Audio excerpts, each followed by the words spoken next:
আসসালামু আলাইকুম আমার সুপ্রিয় দর্শক শ্রোতা, আমি মজিয়ামউদ্দিন সেন্টু। আমার এই পিসফুল লাইফ টিভির আজকের ভিডিও ফাওটাই দাও। ফাও বুঝেন তো, মানে একটা কিনলে আর একটা ফ্রি। বরিশালের ভাষায় এটাকে বলে ফাওটাই দাও, অন্যদিন কিনবো।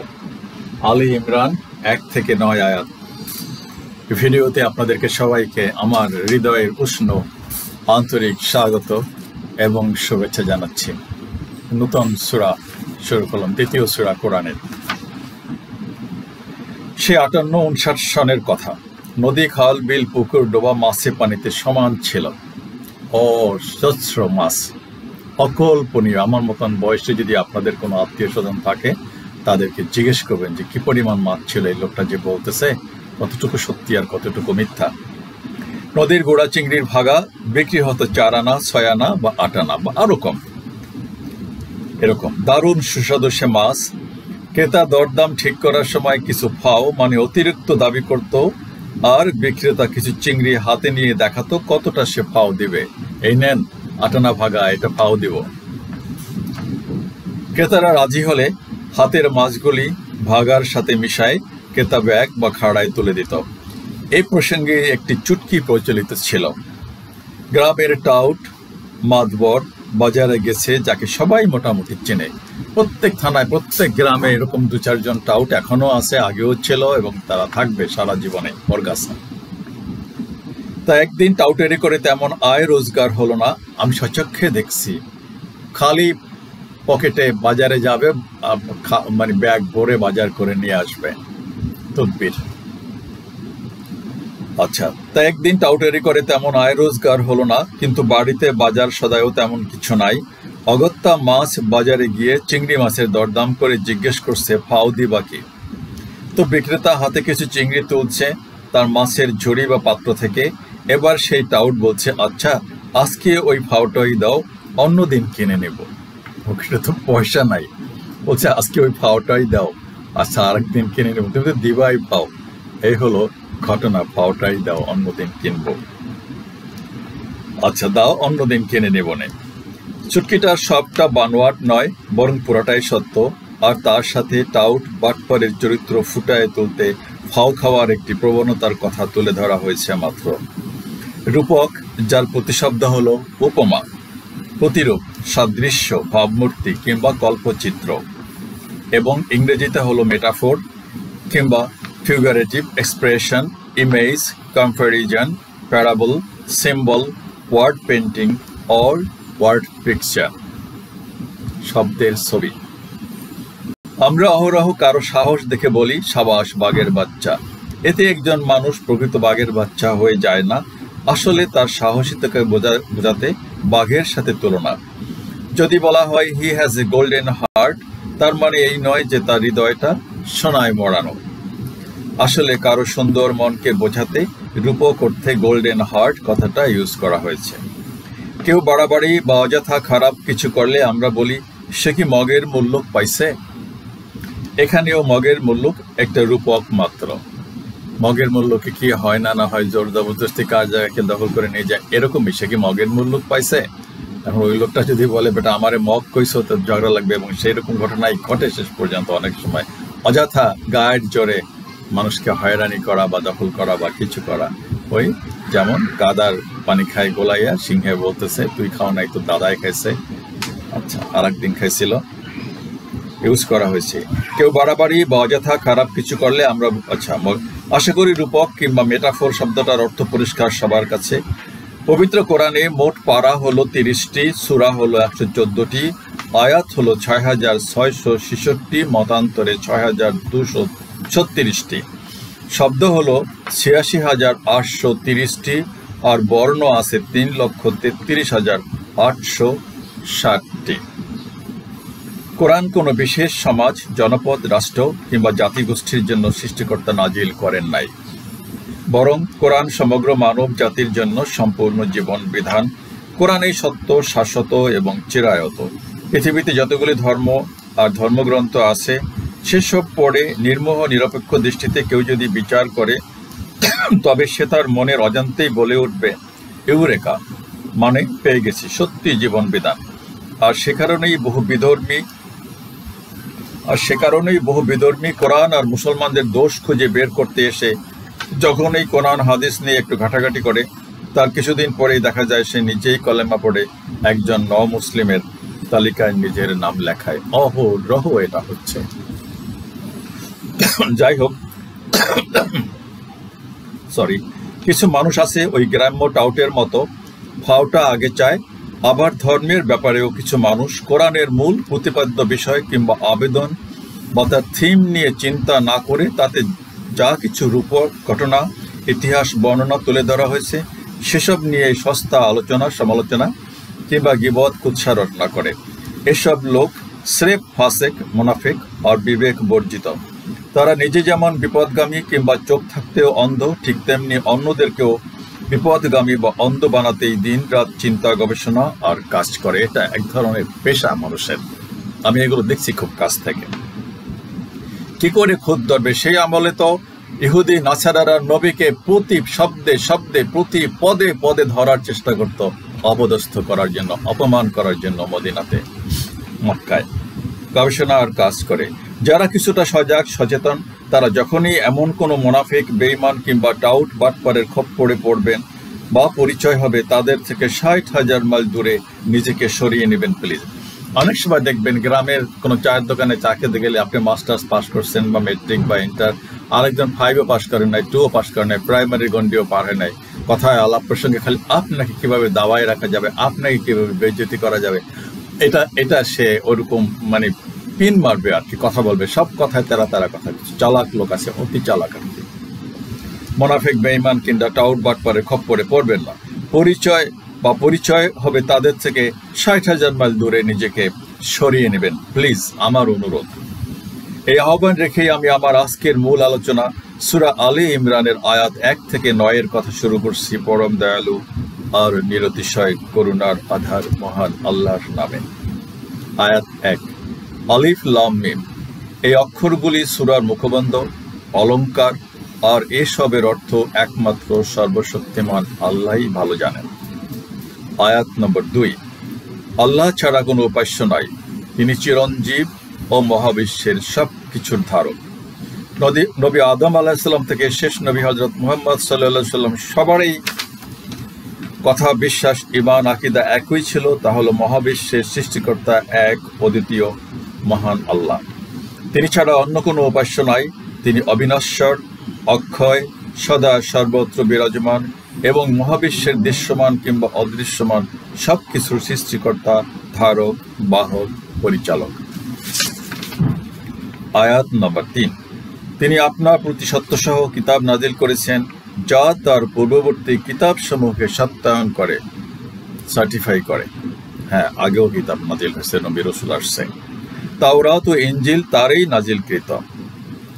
ব্যাখ্যা: সুস্পষ্টভাবে আল্লাহ বলেন তার প্রিয় নবী মুহাম্মদ সাল্লাল্লাহু আলাইহি সাল্লামকে যে আপনার প্রতি সত্যসহ পবিত্র কোরআন নাজিল করেছেন, যে কোরআন পূর্বেকার আমার নাজিলকৃত সব কিতাব এবং প্রেরিত সব নবী রাসূলগণকেও সত্যায়ন করে। একজন মুসলমান কোন নবী, রাসূল কিংবা আসমানি কিতাব অস্বীকার বা অসম্মান করতে পারে না।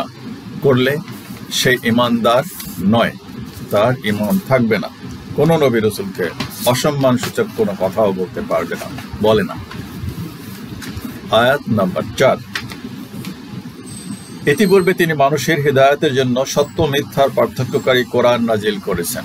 সত্য মিথ্যা, দিন এবং রাত, সঠিক এবং বেঠিক। আমি বিনয়ের সাথে অনুরোধ করব, অন্তর চোখে খুলতে হবে, আপনাকে বুঝতে হবে যে what is right and what is wrong, what is white and what is black. এই চিন্তা শক্তি, বোধ শক্তি না হলে আপনাদের আসলে চলার পথে খুব সমস্যা। এটা খুলতে হবে, অন্তরের চোখ দিয়ে বুঝতে হবে, আপনাকে আনবায়াসড হতে হবে। যদি বড় কিছু হতে চান, উপরের দিকে উঠতে চান, মনটাকে বড় করতে হবে এবং সত্য মিথ্যার পার্থক্য আপনাকে নিজেকেই করতে হবে। সত্য মিথ্যার পার্থক্যকারী কোরআন নাজিল করেছেন। নিশ্চয়ই যারা আল্লাহর জীবন বিধানকে অস্বীকার করে তাদের জন্য রয়েছে কঠিন আযাব। আল্লাহ পরাক্রমশালী এবং শাস্তিদাতা।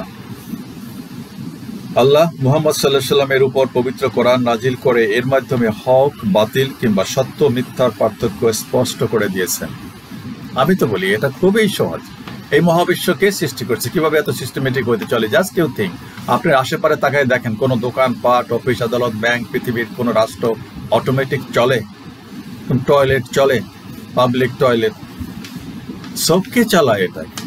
এত সিস্টেমেটিক হইতে কোনোদিন সূর্য উল্টাপাল্টা করেছে? বাতাস থেমে গেছে, যেদিন থেমে যাবে সেদিন সব মানুষ শেষ। যেদিকে তাকান সেদিকেই তো স্রষ্টার অস্তিত্ব খুঁজে পাবেন। অস্বীকার করতে পারেন? হ্যাঁ পারতে পারেন, যদি ওই যে ভাওটাই দাও, ওরকম চিন্তার মন মানসিকতা থাকে। আদারওয়াইজ আমি চ্যালেঞ্জ ছেড়ে দিচ্ছি, কিছু নাস্তিক ফাস্তিক আছে, ওদের সাথে আমি বাহাসে যেতে চাই না। বাট জাস্ট ইউ ইমাজিন যে একটা অফিস কিভাবে চলে, একটা প্রতিষ্ঠান কোন দেশটা চলে কোনো কেউ ছাড়া, তাহলে পৃথিবীটা কিভাবে চলে?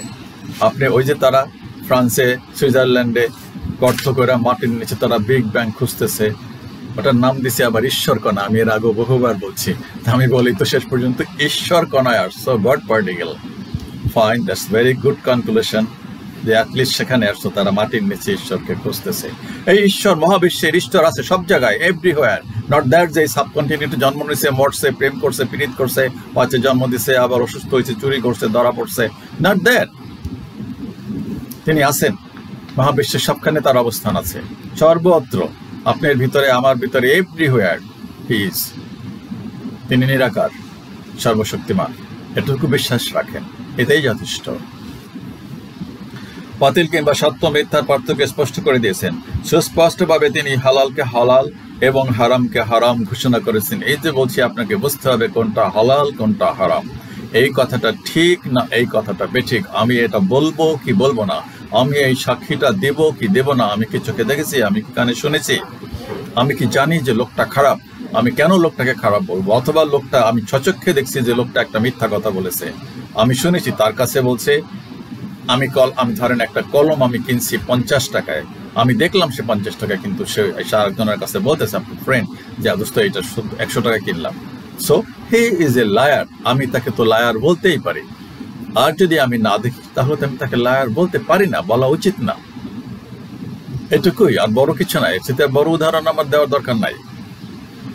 দিয়েছেন হালালকে হারাম ঘোষণা করেছেন এবং দিয়েছেন মানব জাতির জন্য পূর্ণ জীবন বিধান।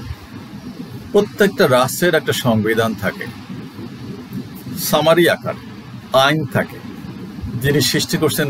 ঘরে একটা পরিবারেও তো কিছু নিয়ম কানুন থাকে, শিষ্টাচার থাকে। তো আল্লাহ তাআলা এই মহাবিশ্বকে সৃষ্টি করছেন, তিনি একটা সংবিধান, তিনি একটা শিষ্টাচার, তিনি প্রত্যেকটা অফিসে একটা কোড অফ কন্ডাক্ট থাকে। তো আল্লাহ তাআলা কি এটা দেবেন না? দেওয়া কি উচিত না?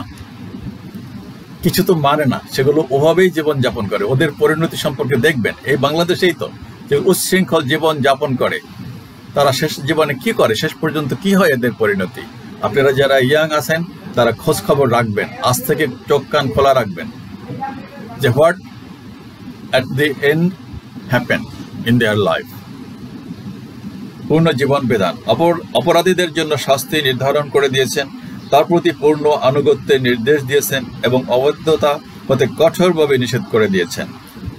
বাবা মা অনেক পরিবারে আছে, বাবা মা অত্যন্ত স্ট্রিক্ট, তারা কোনো শৃঙ্খলতা বরদাস্ত করবে না, লেট করে বাসায় ফিরলেও বরদাস্ত করবে না, এবং সেটাই হওয়া উচিত যতক্ষণ পর্যন্ত বুঝ না হয় অন্তত বাচ্চাদের। কঠিন আযাবের কথাও বলেছেন, অপরাধীদের জন্য একথা স্মরণ করিয়ে দিয়ে যে তিনি সর্বশক্তিমান এবং মহাপরাক্রমশালী, কোনো রেহাই নাই তার কাছ থেকে, কোনো রেহাই নাই। আমি ঢাকা শহরে এসেই তো দেখলাম কত মাস্তান কত এলাকায় গজাইছে, কত সময় কত নাম দাম। একটা সময় দেখা গেছে যে অমুক জায়গায় পাওয়া গেছে তারে, তমুক জায়গায় পাওয়া গেছে তারে, অমুকটা নিখোঁজ হয়ে গেছে। আমার গ্রামেও আমার পরিবারেই তো আমি দেখছি সচক্ষে। আমার বিনয়ের সাথে অনুরোধ, বাবা যত মাস্তানি দেখান, যত বাহাদুরি দেখান, time will come when you will find no way to escape. পৃথিবীর সব দিক থেকে জাল গুটায় নিয়ে আসবে আল্লাহ তাআলা। অথর্ব, পালানোর রাস্তা নাই, উপায় নাই। গোলাম হোসেন। আয়াত নাম্বার 5। আমি আপনাদেরকে বিনয়ের সাথে অনুরোধ করতে পারি, আমি বারবার বলছি, সবাই সন্তান তুল্য বা আরো জুনিয়র, আমি বিনয়ের সাথেই অনুরোধ করব, ওই সিরাতুল মুস্তাকিম আমি কালকেও বলছি যে এটা আমরা দিনে প্রত্যেক যত ওয়াক্ত নামাজ পড়ি, যত রাকাত নামাজ পড়ি, প্রত্যেক রাকাতে আমরা বলি, হে আল্লাহ তুমি আমাকে সরল সিরাতাল মুস্তাকিম সরল পথ দেখাও, যেই পথে চলে গেছে যারা সফল হয়েছে সেই পথ দেখাও। আমিও বিনয়ের সাথে অনুরোধ করবো, বাবা লেফট অ্যান্ড রাইট না, ঠিক না, কোনো লাভ নাই। আজকে হয়তো শরীরের রক্ত গরম আছে, মনে করতে পারেন যে এই লোকটা তো আসলে সবসময় মিসগাইড করে, একটু ভুল কথা বলে, আমি আমার পথেই চলবো। Well, you can do it, no problem. But একটা সময় আসবে যখন আর সংশোধিত হওয়ার উপায় থাকবে না, ব্যাক করার, রিটার্ন করার কোনো উপায় থাকবে না। আয়াত নাম্বার 5, নিশ্চয়ই আল্লাহর নিকট গোপন থাকে না কোনো কিছু জমিনে কিংবা আসমানে। এই অসীম মহাবিশ্বের এমন কিছু নাই কোথাও প্রকাশ্যে কিংবা গোপনে, যা সৃষ্টিকর্তা মহান আল্লাহর জ্ঞান সীমার বাইরে। ঠিক আছে, এই বিশ্বাস যদি কেউ করে তাহলে সে গোপনেও পাপ করতে পারে না, অন্যায় করতে পারে না, জুলুম করে না, করা উচিত না। আপনি যতই লুকায় চুপাইয়া করেন না কেন, যতই যা মানে কারুকাজ করেন না কেন, যতই ইলেকট্রিশিয়ান ইঞ্জিনিয়ারিং করেন না কেন, ওই ইঞ্জিনিয়ারিং আর সিসি ক্যামেরা আছে, ওগুলো সব ধরা পড়বে।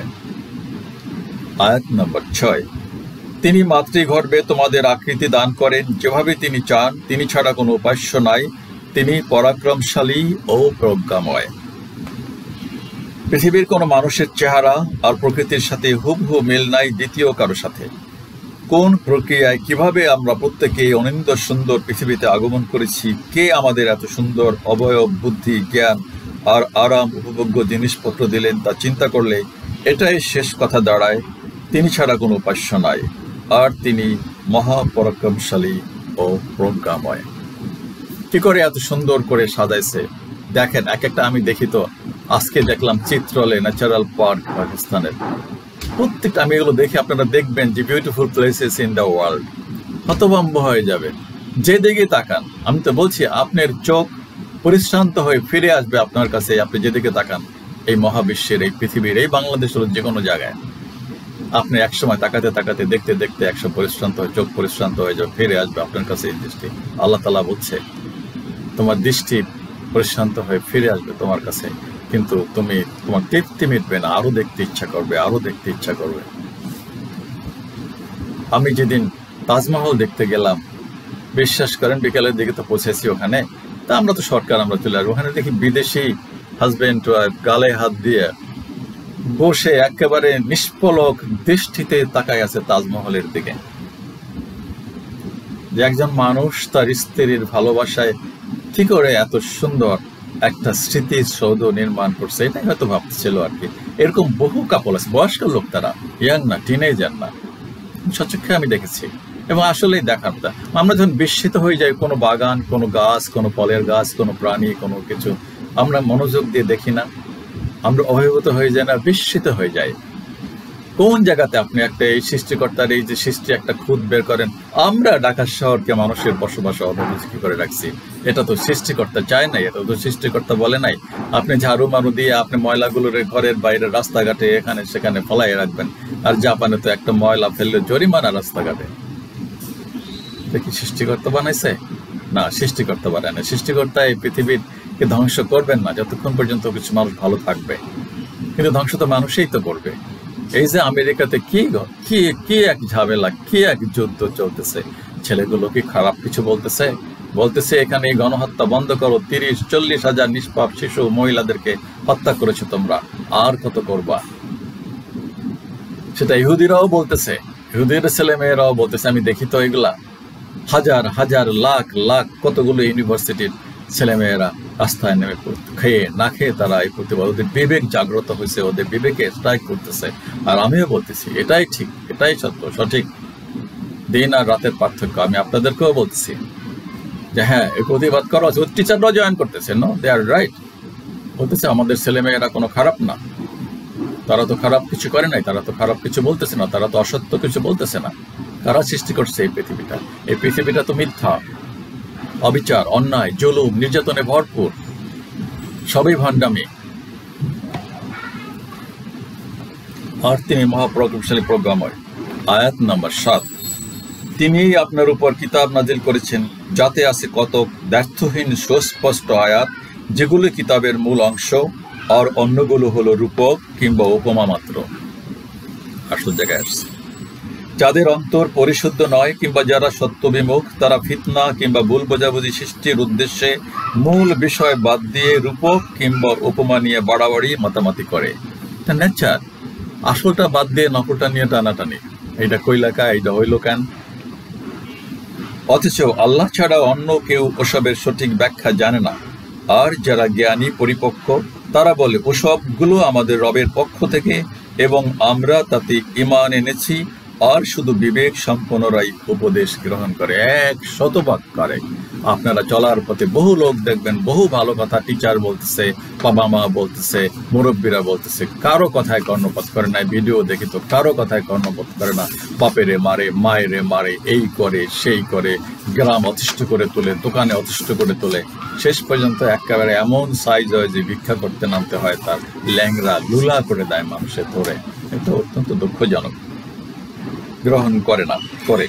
আয়াতে আল্লাহ তাআলা কুরআনের সুস্পষ্ট এবং অস্পষ্ট আয়াতের কথা উল্লেখ করে একটি সাধারণ মূলনীতি ও নিয়মের প্রতি ইঙ্গিত করেছেন, যার দ্বারা অনেক অনাকাঙ্ক্ষিত অপব্যাখ্যা ও বাদানুবাদের অবসান ঘটে। সার কথা, কোরআনে 2 প্রকার আয়াত আছে। এক প্রকারকে সুস্পষ্ট আয়াত এবং অপর প্রকারকে অস্পষ্ট আয়াত বলে। এই সূরার শুরুতেই আলিফ লাম মিম বলা হয়েছে। এর অর্থ মানুষের কাছে জানা নাই, এটা আল্লাহই ভালো জানেন। এটা রূপক অলংকার এই সূরাটার। এই নিয়ে প্রশ্ন করার কোনো উত্তর নাই। আর যারা ফালতু লোক থাকলে সে এটা নিয়ে বাহাস করবে। আমরা কি এই পৃথিবীর সবকিছু দেখি? আমি যে আমার মায়ের গর্ভে জন্মাইছি, আমি কি দেখেছি? আমি সবাইকে প্রশ্ন করতেছি, আপনি যে আপনার মাকে ডাকেন, সে যে আপনার মা, আপনি কিভাবে জানলেন? আপনার বাবা যাকে ডাকেন তাকে কিভাবে আপনি জানলেন যে সে আপনার বাবা? কিছু কিছু জিনিস বিয়ন্ড কোশ্চেন। এখানে কোনো কোশ্চেন চলে না। কবি এখানে নীরব, এর কোনো উত্তর নাই। অযাচিত, অভদ্র, মানে কুলঙ্গার, শয়তান, কুপ্রবৃত্তির মানুষ হলে তারা প্যাচ লাগানোর জন্য এই সমস্ত প্রশ্ন উত্থাপন করে। কিছু কিছু আছে চিরন্তন সত্য কথা, বিশ্বাসে মিলায় বস্তু, তর্কে বহুদূর। সবকিছু নিয়ে তর্ক করতে নাই। জটিলতা থেকে মুক্ত। আচ্ছা, আয়াতে বলা হয়েছে, প্রথম প্রকার আয়াতকে আল্লাহ তাআলা উম্মুল কিতাব আখ্যা দিয়েছেন। এর অর্থ এই যে এসব আয়াতেই কোরআনের মূল আবেদন। এসব আয়াতের অর্থ যাবতীয় অস্পষ্টতা এবং জটিলতা থেকে মুক্ত। দ্বিতীয় প্রকার আয়াতের অস্পষ্টতার বিষয় সৃষ্টিকর্তাই ভালো জানেন, তবে মানুষের জন্য উত্তম হলো এসব আয়াতকে প্রথম প্রকার আয়াতের আলোকে দেখা। যে আয়াতের অর্থ প্রথম প্রকার আয়াতের বিপক্ষে যায় তাকে সম্পূর্ণ পরিত্যাগ করে কথার উদ্দেশ্য বুঝতে হবে, থিম বুঝতে হবে। যা প্রথম প্রকার আয়াতের বিপক্ষে নয়।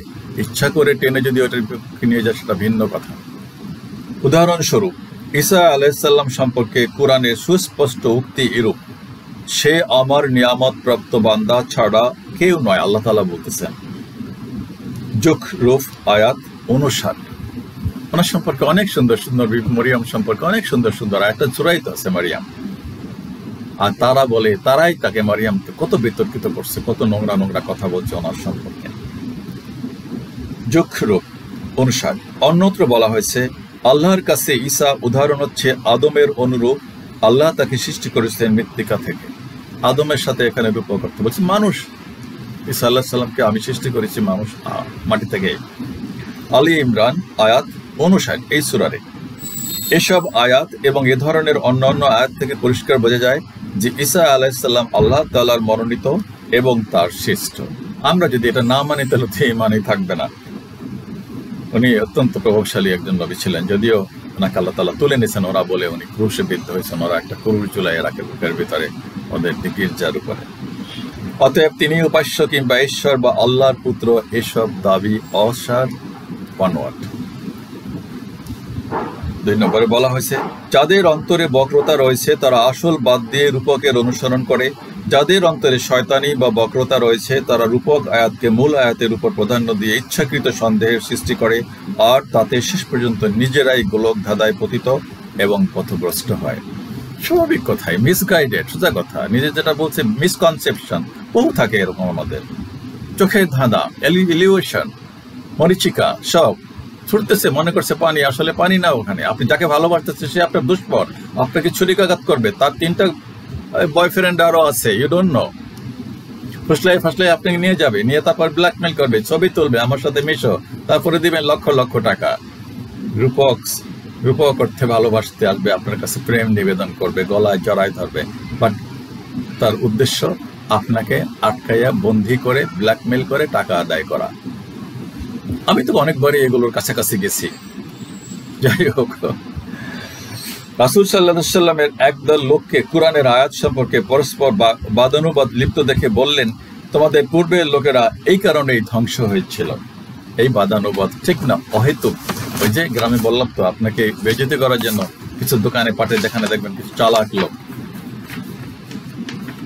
যারা প্রকৃতি ইমানদার কিংবা বিশ্বাসী, তারা মূল বা আসল আর রূপক সব আয়াতের উপরে বিশ্বাস রাখে, রূপকের প্রকৃত ব্যাখ্যা না জানলেও।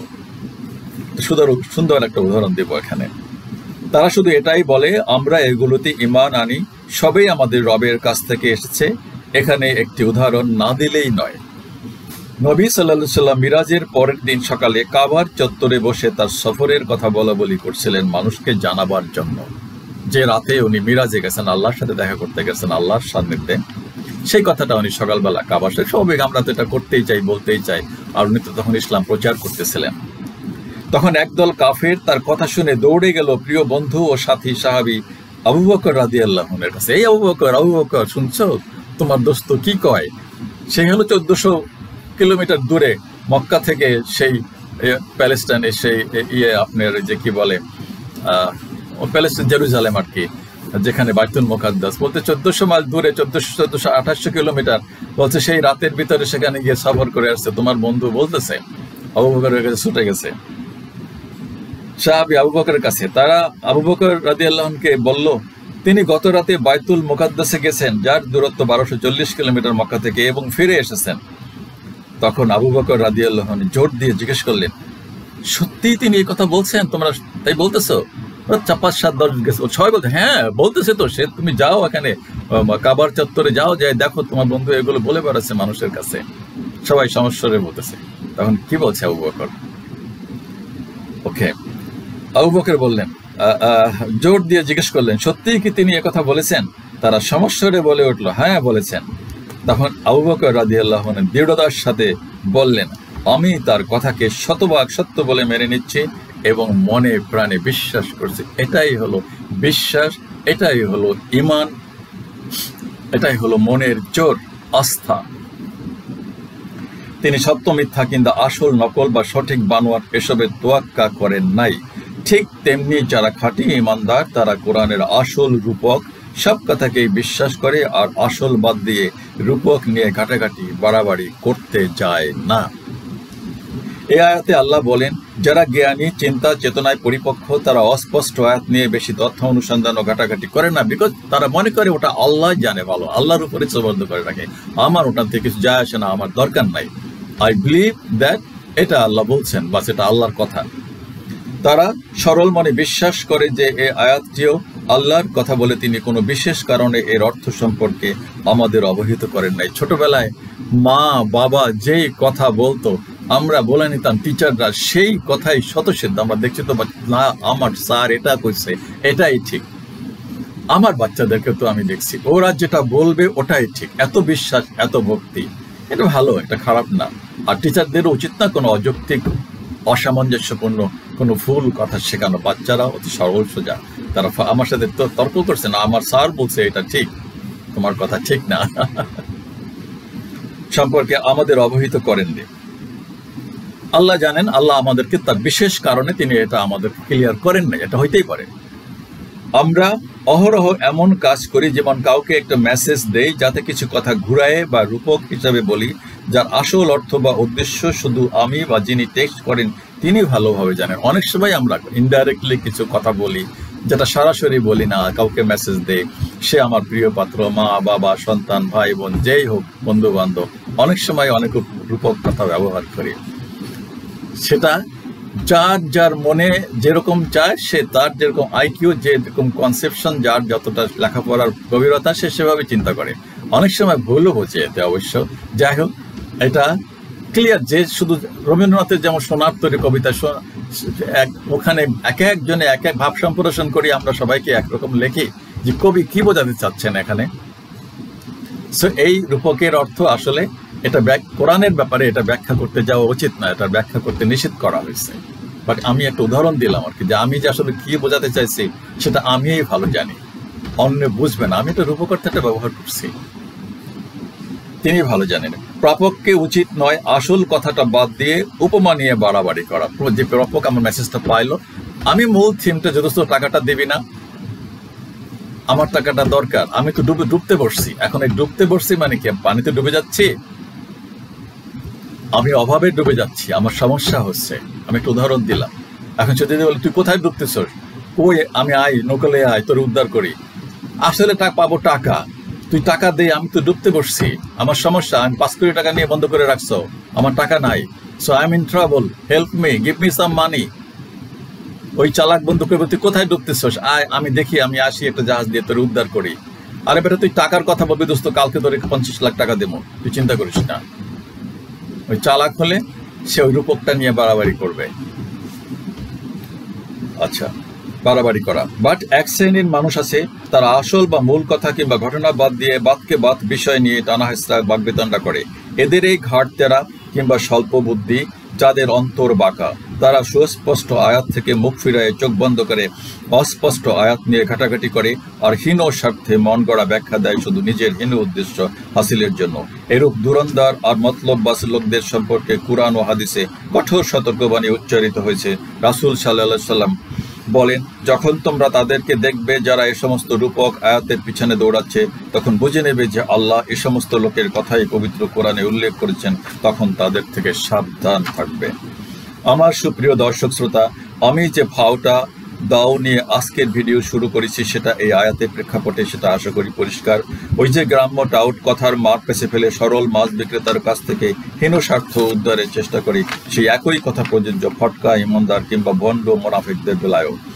আসলে সততা সরলতার কোনো বিকল্প নাই, আর সে কারণে মুসলমানরা দিনে রাতে যত রাকাত নামাজ পড়ে সব সময় সব রাকাতে আলহামদুলিল্লাহ পড়ে, যার মূল কথাই হলো আমাদেরকে সরল পথ দেখাও আর সে পথে পরিচালিত করো।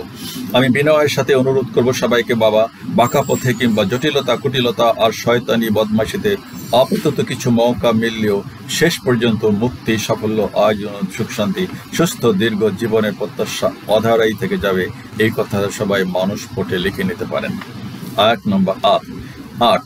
হে আমাদের রব, হিদায়াত দেওয়ার কিংবা সরল পথ দেখাবার পরে আবার আমাদের অন্তরে কুটিলতা সৃষ্টি কিংবা পথভ্রষ্ট করবেন না। একবার সরল পথ দেখাই দিলেন, আবার মিসগাইড করবেন না। বিনয়ের সাথেই বলতেছে আল্লাহ তাআলার কাছে, আমাদেরকে আপনার অপার করুণায় ধন্য করুন, নিশ্চয়ই আপনি মহাদাতা। বিশেষ কোনো ব্যাখ্যা বিশ্লেষণের দরকার নাই এই আয়াতের, আশা করি সবার কাছে পরিষ্কার, যাদের হৃদয়ে বক্রতা নাই অ্যাটলিস্ট। আয়াত নম্বর 9। হে আমাদের রব, নিঃসন্দেহে আপনি সমগ্র মানব জাতিকে সমবেত করবেন একদিন, অবশ্যই আপনি প্রতিশ্রুতি ভঙ্গ করেন না। হাদিসে এসেছে, রাসূল সাল্লাল্লাহু আলাইহি ওয়াসাল্লাম বলেছেন, আল্লাহ তাআলা পূর্বপার সকল মানুষকে কিয়ামতের দিন এক মাঠে একত্রিত করবেন, অতঃপর তাদের অবস্থা এমন হবে যে তাদের দৃষ্টি পরস্পরকে বেষ্টন করবে এবং তারা যে কোনো আহ্বানকারীর আহ্বান শুনতে পাবে, আর সূর্য তাদের নিকটবর্তী করা হবে, কাছাকাছি সবাই দাঁড়া করা হবে এক মাঠে সেই বিচার দিনে, হাসরের ময়দানে। শেষ করার আগে বলতে চাই, মহান সৃষ্টিকর্তা শতবার তার ওয়াদা পূরণের কথা বলেছেন। আমি দৃঢ়তার সাথে বলতে চাই, জীবনের প্রতিটা ক্ষেত্রে ওয়াদা কিংবা কমিটমেন্ট ভঙ্গকারী বা ওয়াদা বরখেলাপকারীর কোনো জায়গা সফলতা সম্মান নাই, এটাও স্বতঃসিদ্ধ। আল্লাহ যেমন ওয়াদা ভঙ্গ করেন না, বারবার বলেছেন। আপনাদের কর্মজীবনে, ব্যবসায়ী জীবনে, যে কোনো কমিটমেন্টে যদি না থাকে, তাহলে বলবে লোকটা একটা বাজে লোক, একটা মুনাফিক, একটা বেঈমান, একটা কথাও ঠিক রাখে না। আল্লাহ হাফেজ, দেখা হবে পরবর্তী ভিডিওতে ইনশাআল্লাহ। আসসালামু আলাইকুম।